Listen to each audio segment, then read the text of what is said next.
Hello, my name is Maria, and this is part one of my trip to Bali and Indonesia. I know Bali is part of Indonesia, but my biggest part of the trip was in Bali. So I've done the introductory video you can watch somewhere in my channel, and now I'm gonna do part one. So day one of so I arrived in Bali on Denpasar airport, and on day one we spent the whole day in Denpasar and then the next 3 days in Ubud.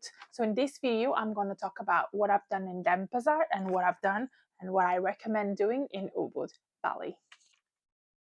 Okay, so the first day in Denpasar, obviously, it's really close to the airport.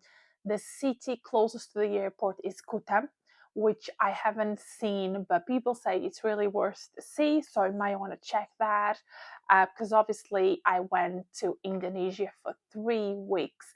I had not just a budget trip, but a time frame and time. I had time that I have to spend my days. I didn't have all the time in the world to do it. So on my first day, I went on Denpasar, and then on Denpasar we seen a couple of things. The highlight of that day was definitely Sanur Beach, and what I have to say about Sanur and Sanur Beach is there is a lot of places in Sanur Beach. There is a lot of places where, if you like fish, you can get like a fish plate with crab, lobster, and all of that for like 20-25 pounds. But what I'm talking about is like a really big plate of all fish varieties, really fresh and amazing, like for a super cheap price compared to the price you would pay if you go near the sea, like anywhere in any country. So the quality was amazing and the price was really cheap for the quality and the products and the variety we got.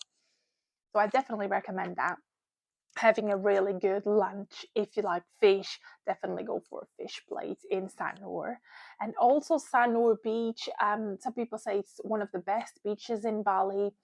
I didn't quite agree with that, but what I have to say about Sanur is like the water, the temperature of the water, you may feel like the beach is pretty, but it's not like impressive. But when you go into the water, like the water is so warm, it feels like you're showering. It's just the sand is so thin. The water is so warm. It's so peaceful and quiet when I went because I went on March. So it was low season. It was just so peaceful and it was so warm and I loved it.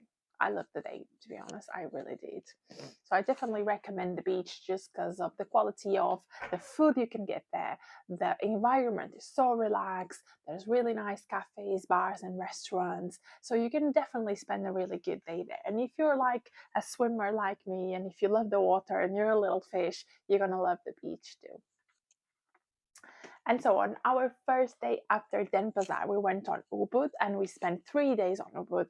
On Ubud, you can definitely spend more. I think the recommended time frame is between 3 to 5 days to completely see and explore the city. But me and my friend, we felt that 3 days were enough, and they were definitely enough. So I'll explain what I've done in Ubud. So on Ubud, the first thing we've done was rent a bike, and we actually went on Google and we looked up places where we could rent a bike cheap, and we walked there. We took a cab to the place to rent a bike specifically. But what we figured out later and during our trip is it's the same price going for a rental place yourself and getting a bike, a scooter from the hostel itself. It's the same price. They actually don't overcharge you, and it's so much easier and so much more flexible, everything. Like when we figured that out, all the hostels we stayed after Ubud, we rented a bike in the hostel. Everything, we tried to do everything from the hostel because we figured out they actually weren't putting any extra charges. They just had add-on services with places they would partner with that they would help them getting jobs, but they wouldn't add anything on.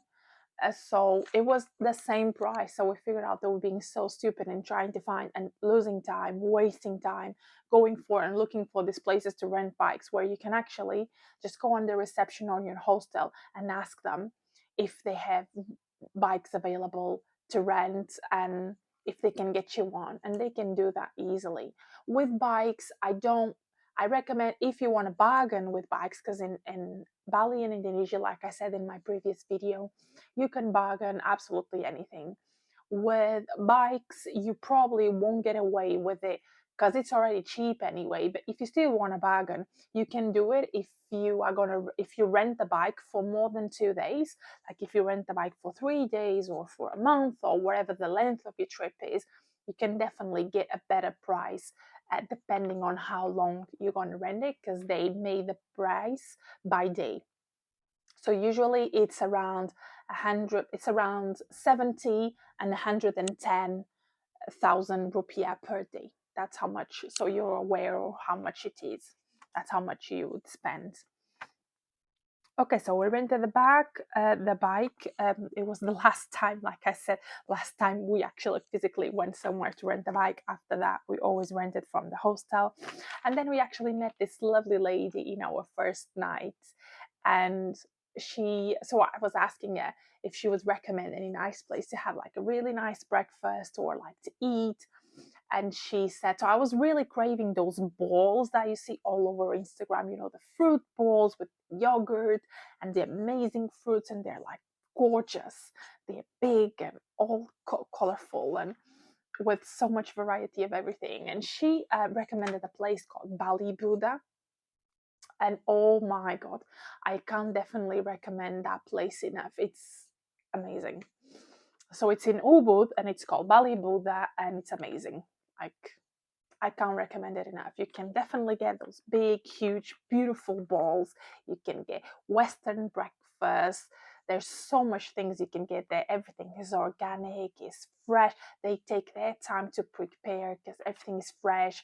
I remember I had this bowl with exactly what I wanted. So I wanted a fruit bowl with yogurt and granola.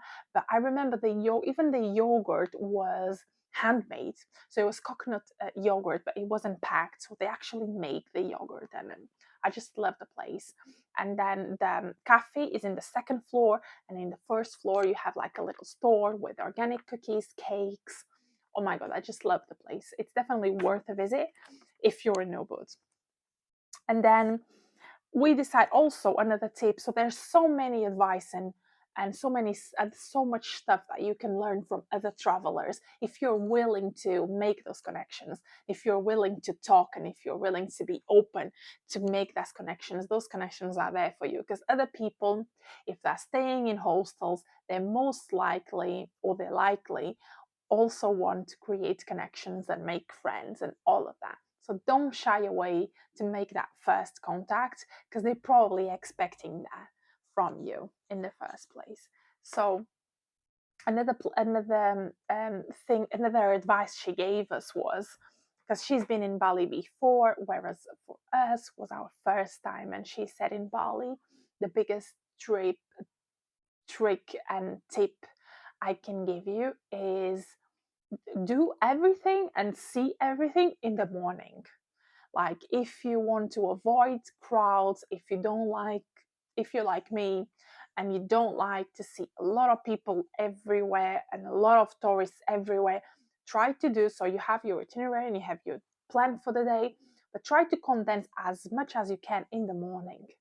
That's the secret, because for some reason tourists, it sounds a bit weird because I'm a tourist too, but tourists, like, they seem like they do something like in the hotel, or they sleep, or maybe they party all night and then they just sleep.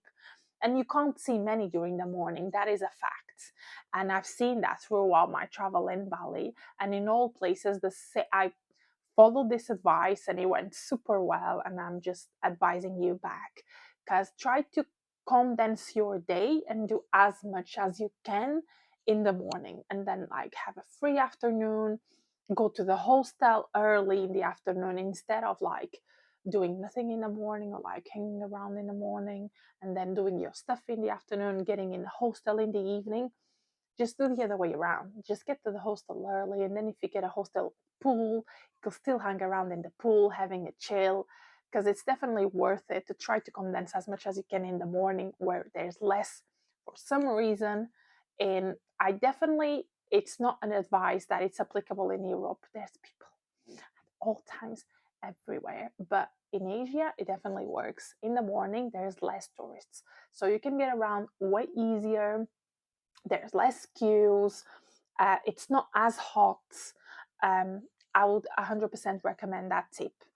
So my plans were like, morning we're gonna do this, afternoon we're gonna do that. After that advice, I was trying to condense everything I actually did in the morning.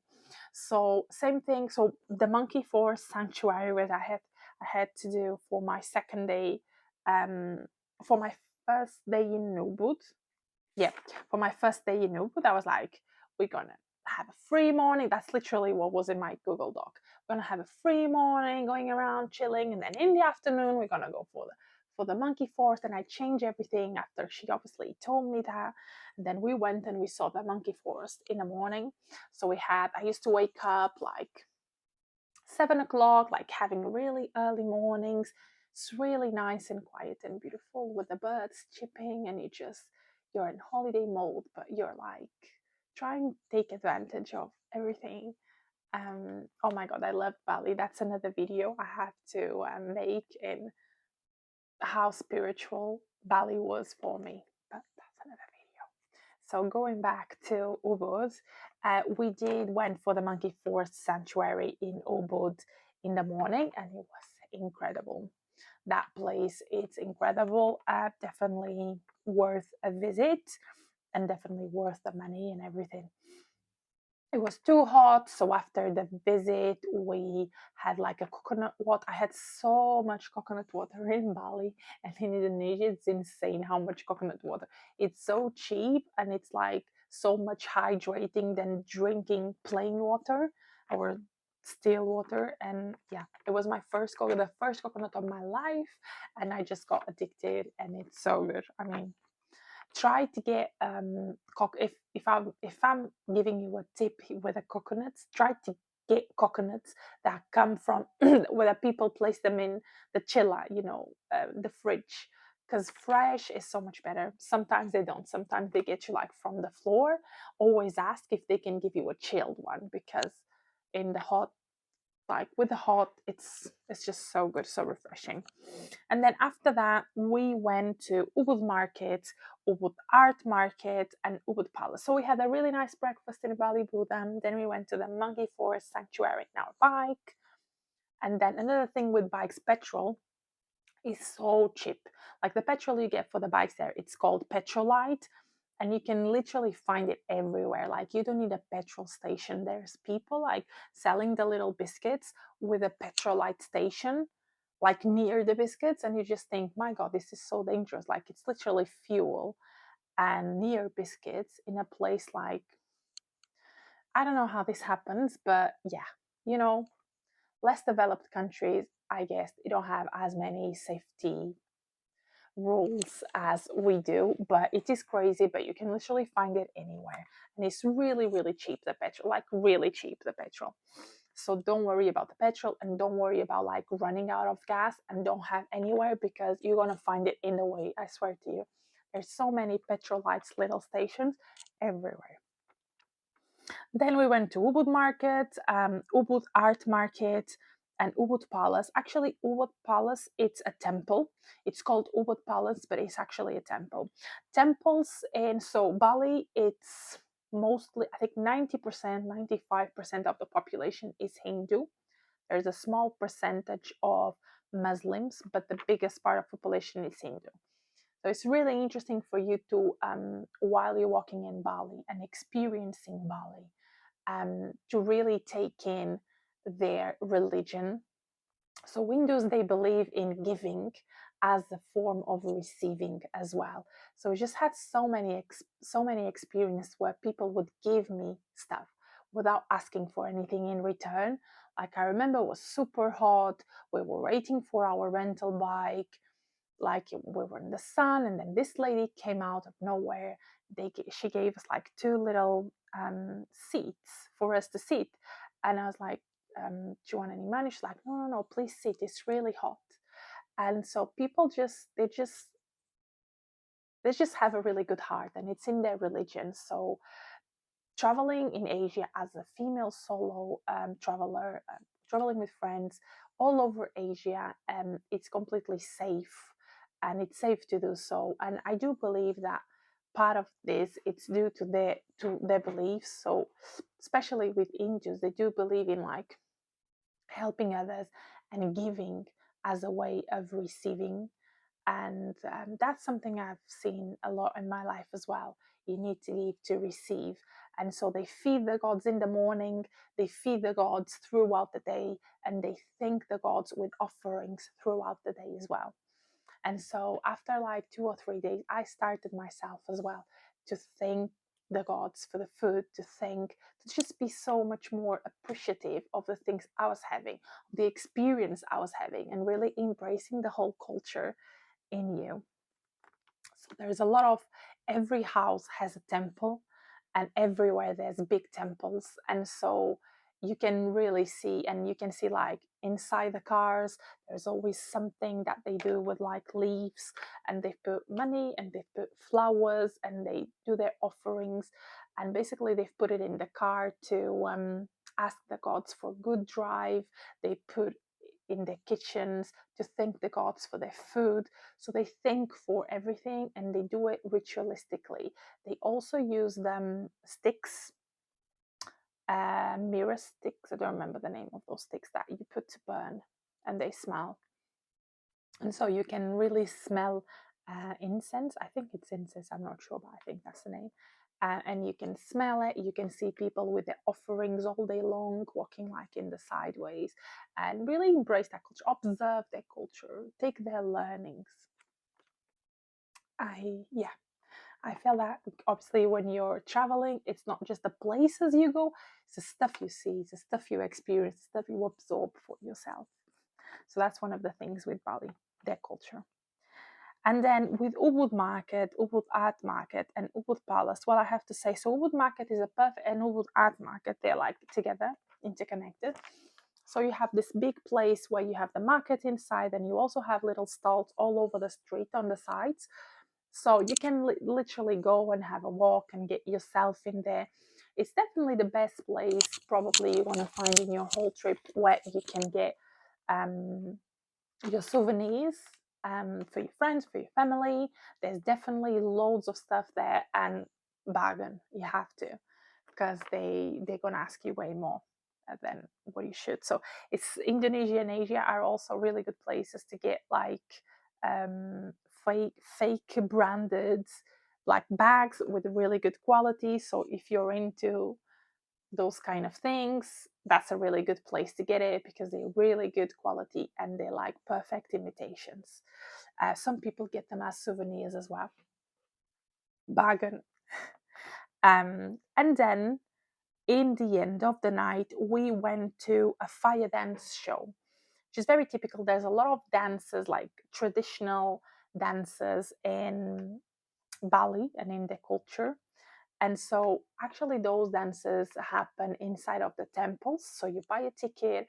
I bought my ticket actually on Get to Guide, and it was like a scam ticket. First time that happened to me, that I bought it on Get to Guide. Like I had so many good experiences with Get to Guide, and this one was a bad one. So I bought my ticket on Get to Guide, and address didn't exist. I've asked multiple people, and they were always pointing me like they didn't know which temple was that, because obviously this shows, like I said, they happen inside a temple. So you need to find the right temple, and simply the address was wrong. Um, the name that they gave for the temple was like there was so many temples with the same name. We went to three of them, and they said the ticket weren't valid in any of them, so we basically had to pay for another ticket because we really wanted to go to the show. So we ended up buying the ticket at the door, and actually it was cheaper than on Get to Guide. So I thought it was worth it in that case to buy the shows for the fire dance show. I would definitely advise not to get online and getting it on the spot and in the temple. You want to go. We went not to Ubud Palace. No, we went to another temple because we wanted to see the fire dance show. And on Ubud Palace was a different show. And my friend and I, we wanted to see the fire one. So we went to another temple and everything was fine. The show was really good and it really shows you as well their culture. So the fire dance show particularly, is a dance that tells you an Hindu story about the gods. So obviously everything is in their language. You're not going to understand much, but you can see, you can understand. After that dance, I sort of understood a lot of their statues that they have in the roundabouts along the city with the gods, like with these funny and strange poses. And I couldn't quite get it in why they were like in poses that they were not like very natural. And so after that, I understood that all of their gods in those positions are actually dancing. After that dance show, I understood what all the statue means, and it was such a really nice experience. I really loved it, and I would definitely recommend. And it was not expensive at all. I think we paid 100,000, and 100,000, it's not even £5. So, and it was like a 1 hour and a half show. It was really good. Okay, so this was day one, and day two we went to 30 Ample Temple, and my friend didn't want it to do, but I did the holy water purification ritual. So I'm going to give you the tips and tricks about the ritual, which people don't say in the internet. So you can't go if you're pregnant, you can't go if you're on your period, and because of my experience, I would definitely not recommend for people that are sick or people that are in some sort of medication, or they have like their immune system not 100%, so they don't have their immune system as strong as it should be. I would not recommend to do the holy water purification ritual. I loved it. I thought it was, again, very spiritual. It's very long. It takes like about 1 hour and a half, 1 hour and a half to finish. It definitely doesn't look like it when when you're in the ritual and when people are explaining, because you need to get a guide for the ritual. So we got a guide. I got a guide in the temple. There's like loads of guides. So I rented, basically you rent the service, and he sort of the offering, because you need to do an offering to the gods before the purification ritual. So that was included. It was included as well, like a locker or something for my clothes, because you need to put like the vest. It's a green vest with a red like piece of clothing piece that you have to put on top. And so you pray for, I will explain the water later. So you pray in the beginning while you do your offering, then you go for the water. And the reason why I say so, the fact that pregnant women and women on their period can't go, it's actually written in a big sign. But for some reason, there is nowhere you can find this information online, because I saw people that didn't went because of this. And anywhere in the internet is said that you can't go with these two conditions, but it's a fact, you can't go. So I'm just letting you know, because that information is not available online. And I wouldn't recommend to go if you're sick or if you have your immune system decreased, because I actually got, so I was taking, before I arrived to Bali, I got an infection. So I got an urinary infection right before my flight, and I didn't know it was, I just thought I was like a bit stomach upset or something. It was just getting worse and worse, and I took 2 days to arrive to Bali, because I really don't like flying, and so I always pick flights with where you have to stop, and sometimes for a lot of hours. So that's what happened, and I took 2 days to get to Bali. And so in my first day, I actually went to the pharmacy in the airport. I got some medicines, but she told me I had to, as soon as I arrived in Bali, I had to go and see a doctor and get some antibiotics because it was probably not going to go away, especially because I was at that point I was already peeing blood. So she said it was only going to get worse. I needed antibiotics. And so I'll touch that in a minute, how to actually get a doctor in Bali and how the process was. But just just to go back of what I was saying. So my immune system was decreased because I was on antibiotics. And what I felt was after the water ritual. So bear in mind that in that water, there's fish. You are bathing in the same water as there's fish inside the water. And there's also locals. So there's a lot of tourists doing the ritual, but there's also a lot of locals, babies, sick women, sick people that go and get the ritual to be healed. So the first part of the ritual, you're asking for your body to be cleansed and healed. And so there's a lot of people that go there for blessing alongside tourists that are locals, and all of that, we're all bathing in the same water. So I felt really, really sick after the ritual. The ritual was great. After the ritual, as soon as I finished it, actually, that's why I kind of didn't have any questions about what actually made me sick, because as soon as I finished the ritual, I started feeling really, really bad, like really bad, with so much stomach cramps and like belly cramps that I was having like a lot of difficulties standing and walking. So that day for me, that was it. And then we went back to the hostel because I was in so much pain that I couldn't do anything. And what I felt that saved me at that time was because I was taking high antibiotics.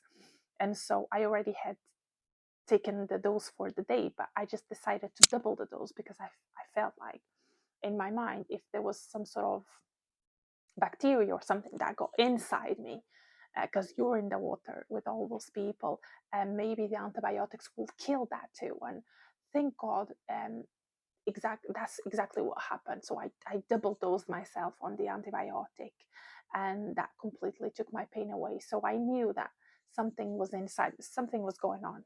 So I only recommend if you're like strong enough, if you're feeling like healthy, if you're feeling that you're capable, and there's in any way you mean that you haven't been sick before, you're not in medication, like your system, even if something happens, your system like is strong enough, is healthy enough to fight. Because mine wasn't, it was weakened because I was on meds. So that's what I have to say about it. I can definitely tap into how them getting a professional to check on me was in the end of the video. I'm just going to finish the second day and then I'll tap into them. So we've done the holy water purification ritual. And then after that, we went to the Telalang rice terraces, which were gorgeous, beautiful. There's so many. So as soon as you get in, you have to pay ticket. That's another thing in Indonesia. You pay ticket for almost everything. You go to a beach, you pay ticket to go to the beach. You pay ticket to park in the beach. It's a public space, but they ask you to pay. You go to the waterfall, you pay entrance. The waterfall is like for everyone, but you're gonna pay entrance for everything.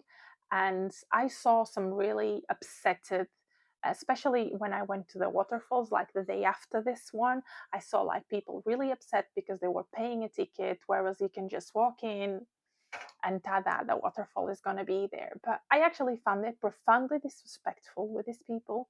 Bear in mind that Balinese people and Indonesia in general, they're very friendly, they're very open, and they're always willing to help, and sometimes even at no cost. It's just in their nature.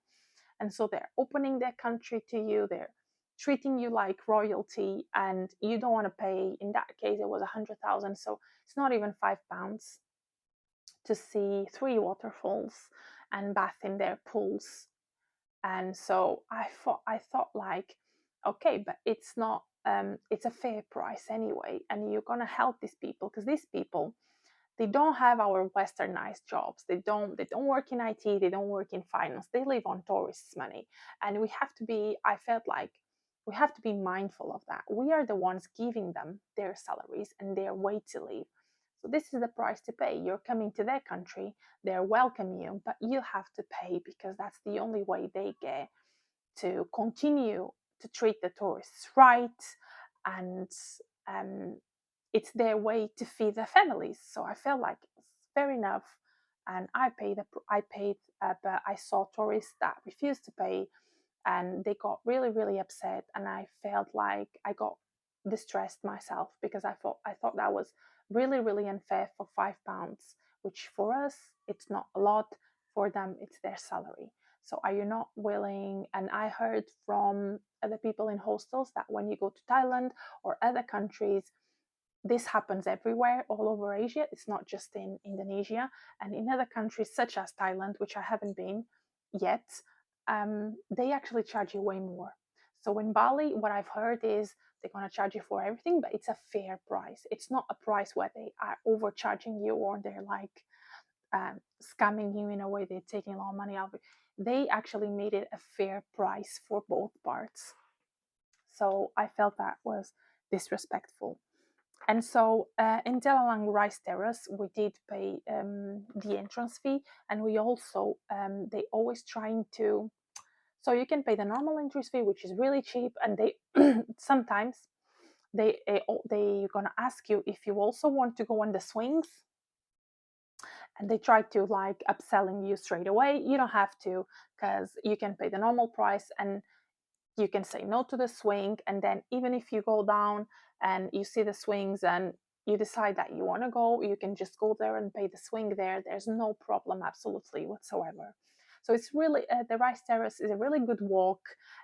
It's a sweaty day, so when you go for the rice terrace, go with comfortable light clothes, white or in a neutral color, and be ready to sweat. Bring loads of water.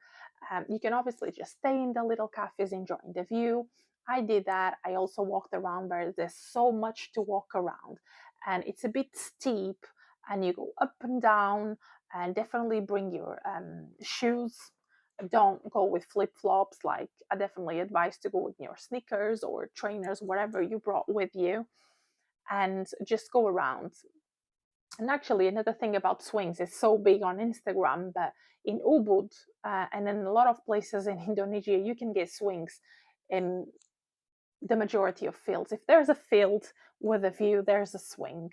So don't get sad if you're like, if you decide that in that day you don't want to do the swing, but and then you regret it because you can't do it anymore. There's going to be plenty of opportunities all over Bali, all over Indonesia for you to do a swing. And you also don't have to wear those dresses. Obviously, what you see on Instagram is everyone with those long, beautiful dresses, which, by the way, they have all the props there for you. You don't have to come dressed in any way. But you can also do it with your own clothes. I've seen people pay for the swing and doing it with their own clothes to be like more natural, doing it with sunglasses.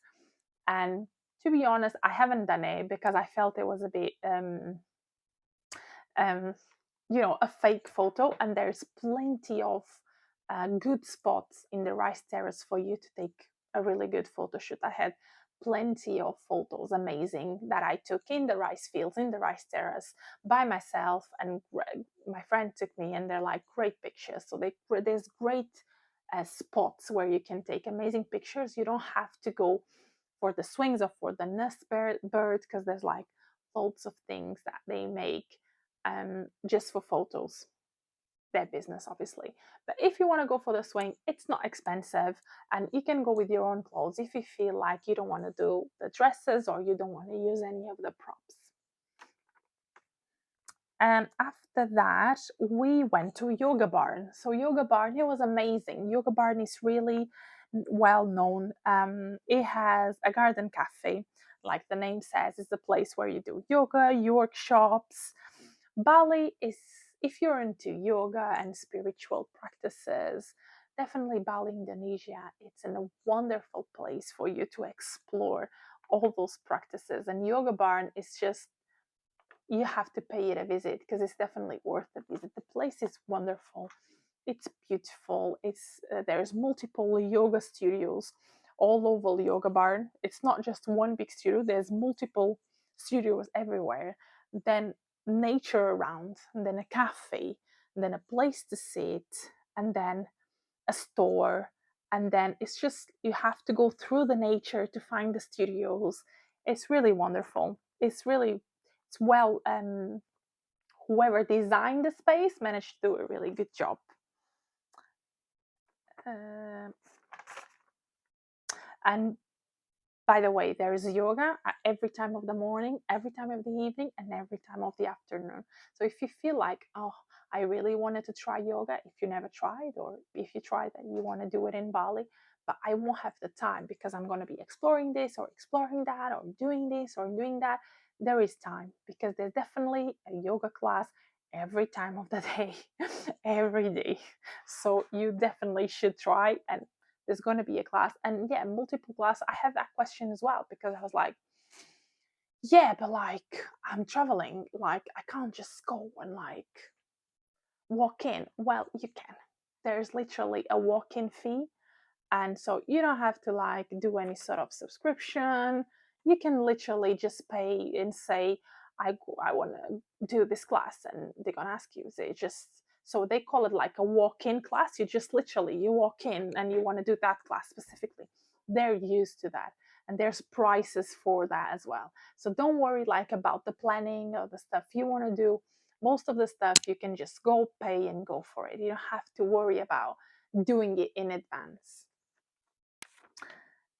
Uh, so, okay, third day in Ubud and our last day in Ubud. We did in the morning a Balinese cooking class, which our class was like a bit further away, but we saw so many rice fields in our way, which is wonderful. But you can definitely do a Balinese cooking class a little bit more central if you don't want to do the travel.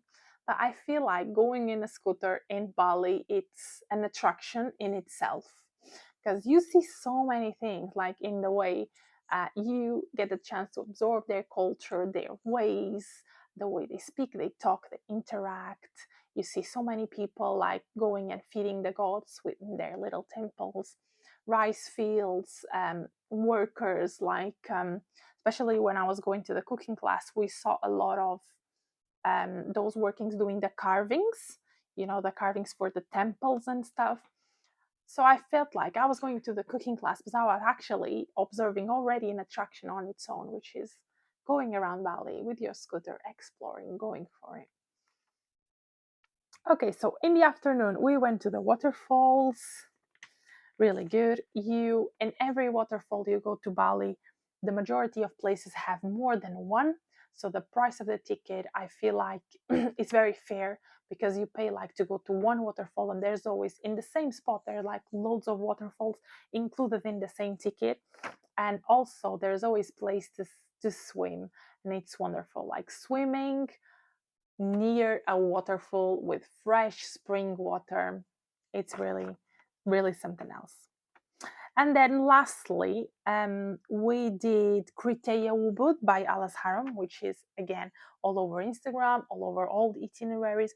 It's gorgeous, like it's this restaurant with gorgeous infinite pools that you can see all the rice terraces in the bottom, and you can take great photos. You can just enjoy the view.